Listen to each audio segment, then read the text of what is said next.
Después vamos a ir.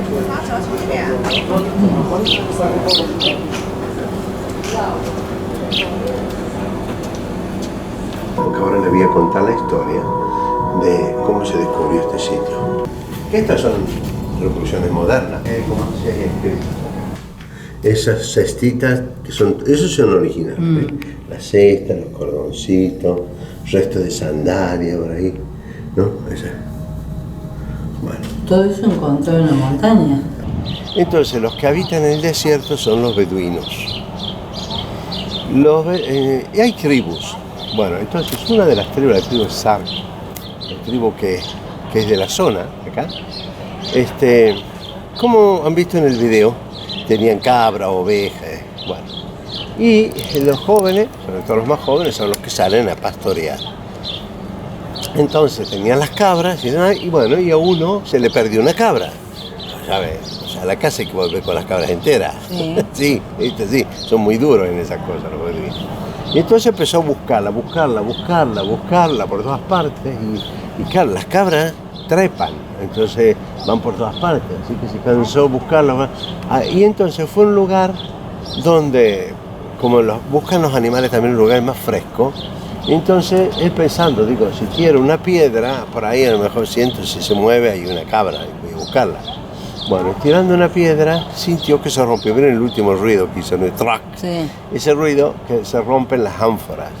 Se rompe algo y dice, ¿qué hay? Claro, y ellos siempre también andaban, desde fines de 1800, inicio de 1900, había mucha gente interesada en cosas antiguas, entonces vendían en anticuariatos ahí en Jerusalén de todo lo que encontraban, monedas y lo que fuera, antiguo. Entonces él pensó, uy, de acá a lo mejor hay un tesoro.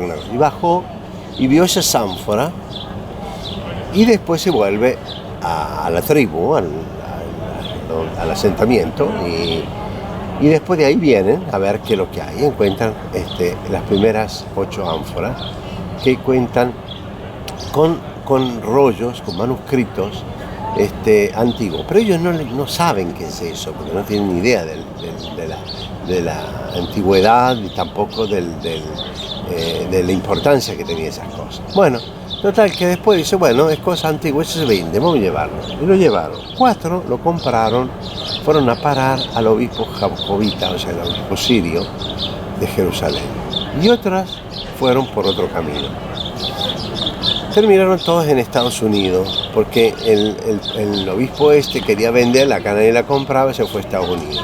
Y entonces resultaron, dijeron dónde las habían encontrado, y como los judíos hacía mucho tiempo que estaban rastreando todo lo que era de esa época, ¿no? De la época del templo, del segundo templo, que sería la que corresponde a la época de Jesús.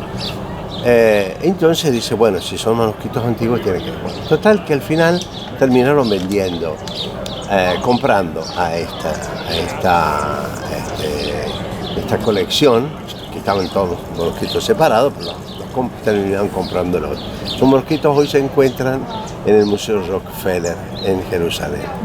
Bueno, pero después eso empezó a mover gente hasta que esto pertenecía a Jordania, antes de la guerra del 48. Entonces un profesor de la universidad, el director de la Universidad de Antigüedad de Jordania, porque todo esto pertenecía a Jordania, estaba dividido el país, Cisjordania y Transjordania. Jordania por el Jordán. Entonces lo que está para el lado de Jerusalén, todo esto es Cisjordania. Del río Jordán para allá es Transjordania. Hoy quedó, después de la guerra de 67, quedó solamente Jordania e Israel. ¿Entendés? Pero antes estaba dividido así el país. Sí. Bueno, entonces ¿cómo se llama? El señor Harding, que era el director de antigüedades, comienza las excavaciones con la ayuda de uno de los padres dominicos de la École Biblique, que es la Escuela Bíblica de Jerusalén. Ellos hacen los primeros excavaciones, excavan 8 kilómetros aquí alrededor. el profesor Harden contacta a uno de los padres de la École Biblique y con él empiezan las excavaciones. Mejor dicho, las excavaciones no, a rastrear, porque como encontraron una gruta, empezaron a ver si había más cosas, y dice hay más gruta, y empezaron a encontrar más gente, más cosas. Bueno, total que eran 11 cuevas excavaron. O mejor dicho, sí, excavaron porque hay que hacer excavaciones más, y ahí encontraron las ánforas y encontraron tantas cosas. ¿Qué es lo que encontraron de importante? Lo más importante es que todos estos escritos tienen relación, primero, con el Antiguo Testamento. Todos los libros del Antiguo Testamento, nosotros los conocíamos fraccionariamente antes. O sea que, bueno, sí, una copia de otra copia, de otra copia, de otra copia. Lo más antiguo que teníamos es de la época medieval, siglo XII. Era lo más antiguo que teníamos de escritos del Antiguo Testamento. Pero anteriormente no teníamos nada. Acá se encuentran manuscritos que son de la época de Jesús y anteriores a Jesús. O sea, al menos 150, 135, 150 años antes de Cristo. Eso es importante porque voy a decir, cuando habla de la Biblia y decir, ¿quién lo contó esto? ¿Quién sabe si es verdad? Bueno, sí es verdad, porque estos manuscritos estaban acá y esa gente que ustedes vieron, se trata de una comunidad que es la que escribía y la que transcribía los textos, o sea que había textos muchísimo más antiguos, pero que ellos iban copiando. Entonces encontramos primero textos del todo el Antiguo Testamento, inclusive los judíos, hubo un concilio, el concilio de Yavnia, donde ellos descartaron 8 libros del Antiguo Testamento porque consideraron que esos no eran libros inspirados por Dios, porque no habían sido escritos en la tierra de Israel, sino fuera. Por ejemplo, por decirte, en Irak o en algún otro país, ¿no? Pero no aquí. Entonces los judíos descartaron que son lo mismo que hacen los protestantes, tomaron la Biblia judía. Y por lo tanto, el libro, no sé, de los Macabeos, primero y segundo Macabeo, el libro de Esther y algunos partes de algunos de los profetas y demás, esos libros los descartaron, hasta el día de hoy los judíos no los cuentan como libros inspirados del Antiguo Testamento. Y los protestantes siguieron esa misma línea, la misma línea que esta. Bueno, entonces, ¿cómo se llama?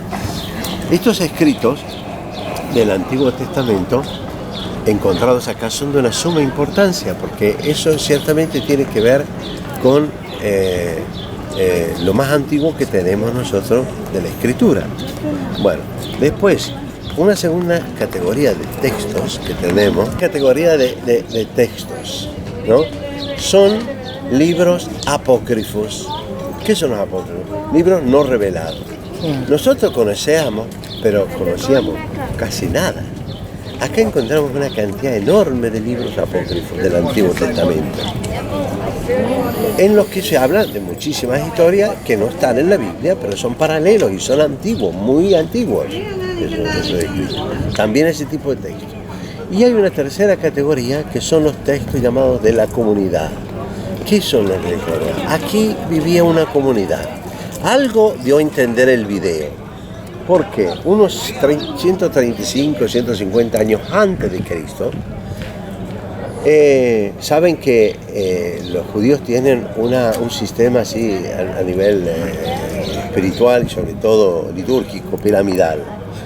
El sumo sacerdote y después todos los sacerdotes, los levitas y todo. Porque esa clase la concibió Moisés. Ya Moisés había dicho cuáles son las clases. Y había una tribu específicamente que era la que se ocupaba del culto. Eso era importante porque eso se mantuvo siempre. Pasaron la guerra, pasaron la deportación en Babilonia y todo lo demás, y ellos siguieron conservando todo eso. Ustedes habrán escuchado el apellido Cohen.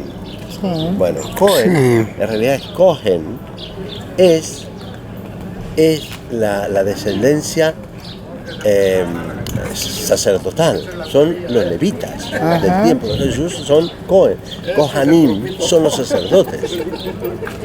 Entonces, ves que hasta el día de hoy, aún en los apellidos, porque eso significa que ese que se llama Elías Cohen es uno que en sus antepasados era gente que perteneció a la tribu de los levitas. Bueno, ellos lo conservaron, claro, entonces ellos conservaron todas esas cosas importantes. Entonces, ¿qué pasa? Que unos 135 años antes de Cristo hay un cambio, es el tiempo de los macabeos del Antiguo Testamento, que se rebelan contra los griegos y terminan venciendo los griegos, pero después los griegos terminan helenizando, o sea, cambiando la cultura, tanto que los judíos mismos empiezan a abrazar la cultura, como es que empiezan los gimnasios, todo eso no son cosas nuestras, ya existían en esa época, entonces el sacar músculos y todas esas cosas así, que hoy dice vamos gimnasio, ¿no? Bueno, pero pareciera que fuera una cosa de hoy, moderna, pero ya los griegos tenían todas esas cosas, y los judíos les encantaba, entonces también ellos se emprendieron en eso, fue eso lo que provocó la rebelión de los macabeos, porque prácticamente todos fueron dejando la religión para poder abrazar esta nueva cultura. Bueno, después de esto se vuelve a paganizar el ambiente. Y entonces hay uno de esos reyes que siguen a los macabeos, que nombra sumo sacerdote, uno que no es de la familia sacerdotal, otro que era el cuñado, uno pariente. Entonces eso provoca una rebelión entre la gente, porque para la gente eso era sumamente sagrado. Entonces una parte de la gente, o sea que eran gente casada, no casada, eran sacerdotes que salían del templo, sacerdotes casados, se retiraron, dejaron Jerusalén y se retiraron al Mar Muerto, que es el video que han escuchado ahora, ¿no? Bueno, esta comunidad se llaman esenios. Lo van a ver, hay un historiador de la época de Jesús y un poquito posterior a él, se llama Josefo Flavio. Él ha escrito libros. Recién había ahí una frase de... Entonces, Josefo Flavio escribió las antigüedades judías y después la guerra judía, la primera y la segunda. O sea, la primera guerra en el año 70 y la otra en el 135. Contra los romanos. Bueno, y ahí describe todo lo que era la vida, como los judíos, que lo que hacían, los cultos y todo lo demás. Las clases de la gente, cómo era la población, los tipos de personas. Entonces aparecen también estos esenios que dicen que son los que viven aquí retirados en el desierto. El desierto es junto al Mar Muerto. Claro. Bueno, esta gente se dedica, como decía el video, a reescribir las escrituras, a rezar, porque ellos esperaban la llegada inminente del Mesías. En el tiempo de Jesús, la espera del Mesías era algo como decir, ya llega. Como he visto que a veces empieza alguno diciendo se termina el mundo y agarra la locura a la gente. Bueno, pues ese tiempo también tiene la locura de que ya el Mesías estaba, ya llegaba, ya estaba. Por eso uno de los apóstoles también es esenio, o sea, pertenece a esta familia de acá, ¿entendés? Bueno, esta gente que se retira acá, que se dedica a rezar, que se dedica a escribir los textos y todo lo demás, y vive una vida muy santa, después por un terremoto tiene que abandonar todo esto. En el tiempo de Jesús reaparece otra vez nuevamente esta gente que se vuelve acá, justamente porque también ahí hay un cambio. El rey Herodes el Grande puso a su cuñado como sumo sacerdote, pero no era de la familia sacerdotal. Entonces, otra vez que escapan de allá la gente y se vienen a retirar. Estos duraron acá hasta el año 70, que es cuando viene destruida Jerusalén. En el 68, Vespasiano y su hijo Tito plantan el campamento militar acá en Qumran, y es cuando desaparece la vida de la comunidad, que ahora vamos. En donde fueron descubiertos los manuscritos. Hay dos manuscritos, uno es el tamaño de una estampilla de correo. Bueno, pero se llama el 7 exclusivo. Y es muy importante porque ese manuscrito, lo que está escrito allí, no pertenece a ningún libro del Antiguo Testamento. No es de ningún apócrifo, no es de la comunidad, no, sino del Evangelio. Yo voy a decir, a ver, ¿qué pasa? Porque ¿qué tienen que ver los cristianos? Porque nosotros sabemos que cuando está el asedio de los romanos y los cristianos se escapan a Jordania, a una ciudad que está al frente que se llama Pella. Entonces, algunos dicen que probablemente tenían buena relación con estos de acá y pasando, escapando, escondieron en las grutas, escondieron esos escritos en esas ánforas, por eso las encontraron. Eso es una teoría, es una teoría. Pero para decir que ellos se rompieron la cabeza por años, hay un jesuita, padre Cálaga, que se pasó 20 años estudiando ese pedacito.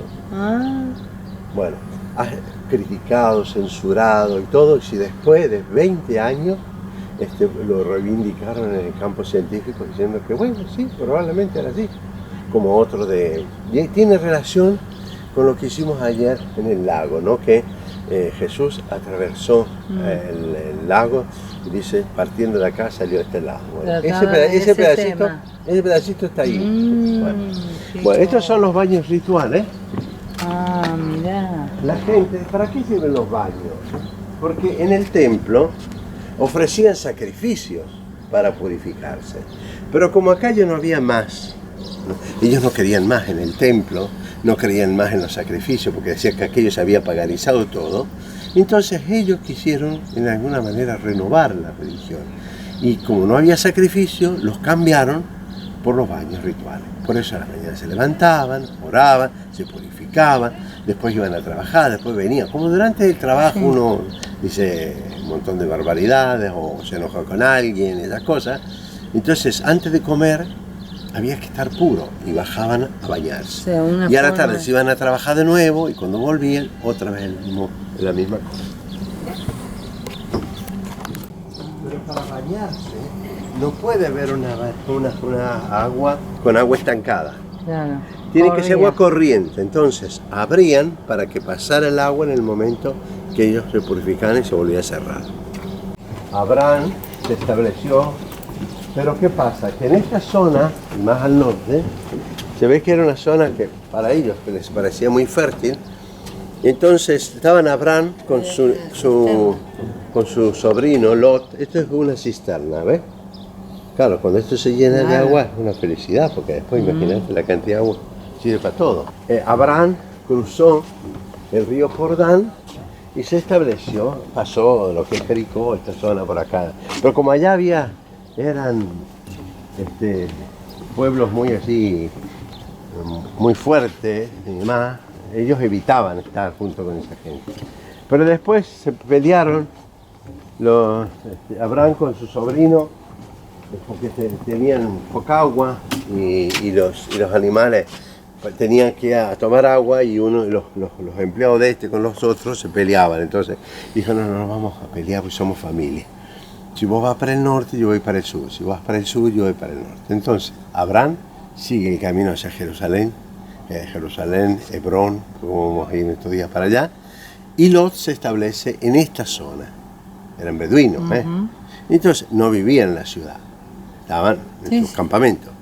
Pero, como esto es como Gomorra y aquello más atrás es Sodoma, entonces, cuando viene ese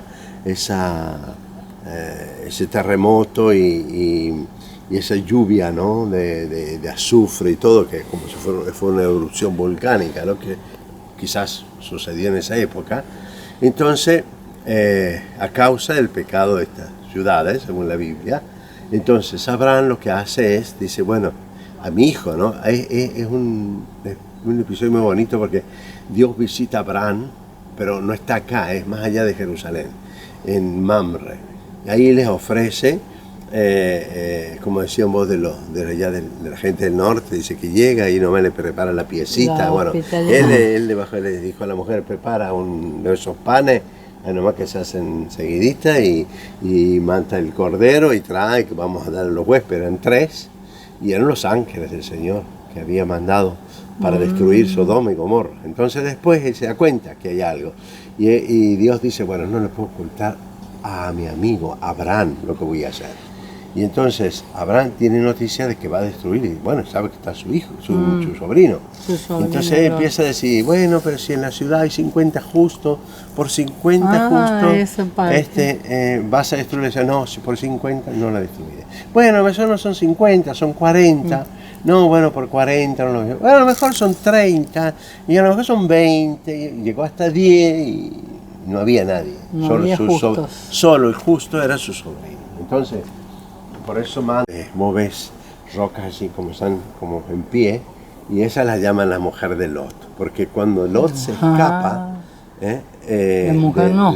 No, también, pero el ángel les dijo, no miren hacia atrás, sí. por lo que iba a suceder atrás, que era una cosa horrible. Y la mujer se dio vuelta. Y ella se dio vuelta y quedó transformada en estatua de sal. ¿Por qué de sal? Porque estamos acá, toda esta montaña que ve, son en realidad, todo parece roca y todo lo demás, pero detrás es todo sal lo que hay. Bueno, baños rituales, cisternas, después el comedor de la comunidad, de los cacharros, y así todo. Sí. No recuerdo. Su biblioteca donde escribían, su escritorio. De la Biblia lo ves acá plasmado. Claro. Ahora la gente que vivía acá, en realidad una parte sí, pero la segunda, que es contemporánea a Jesús, es de los años 60, 40, 50, 60. Porque esto, para hacer las excavaciones, ves que esto es raro esta cosa, porque es la montaña, pero para poder hacer excavaciones tuvieron que romper todo para buscar las grutas. Y entonces estos son el corte de las excavaciones, no es natural. No es natural. Messiah was conceived in the Ella 6th month, también. Ella se ve re bien. when would he have been born? So, very important that we see this. ¿Cómo hacen? Con técnicas no tan avanzadas.